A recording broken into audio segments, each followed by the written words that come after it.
Welcome dito sa ating product burning experiment. Makikita nyo, meron dito mga leading brands na ating eksperimentuhan. Gagamit tayo ng cotton buds at susunugin ko ito. Itong cotton bud na to ay walang panghalong kahit ano. Kaya ang apoy niya ay walang usok kasi ito ay natural na produkto, ang cotton. Ngayon, itatry natin itong unang produkto na sikat. Isawsaw, aapoyan, at mapapansin nyo, sumindi siya agad. At ito ay nagpo-produce ng napakaitim na usok.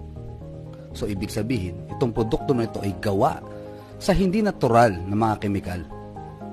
Kaya, hindi talaga siya magandang gamitin sa katawan. Ngayon, itry natin ang susunod na leading brand. Saglit lang.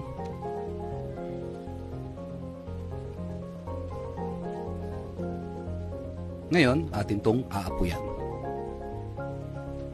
At mapapansin nyo, ang bilis niyang umapoy.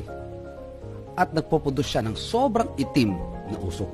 So, ibig sabihin, ito ay gawa sa harmful na mga chemicals na hindi natural.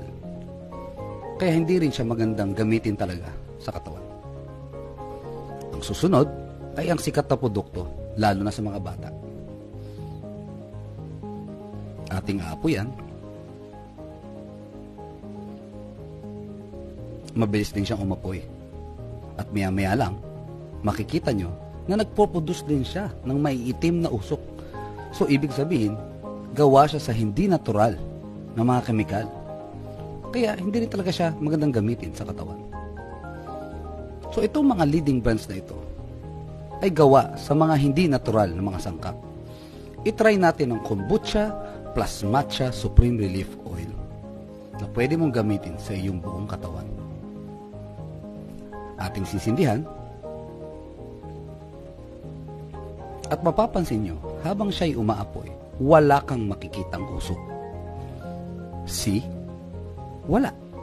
So, ibig sabihin, itong kombucha plus matcha supreme relief oil ay gawa sa 100% na natural na mga sangkap. Kaya maganda siyang gamitin sa katawan. Kitang?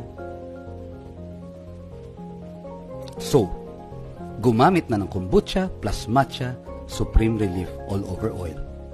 Okay?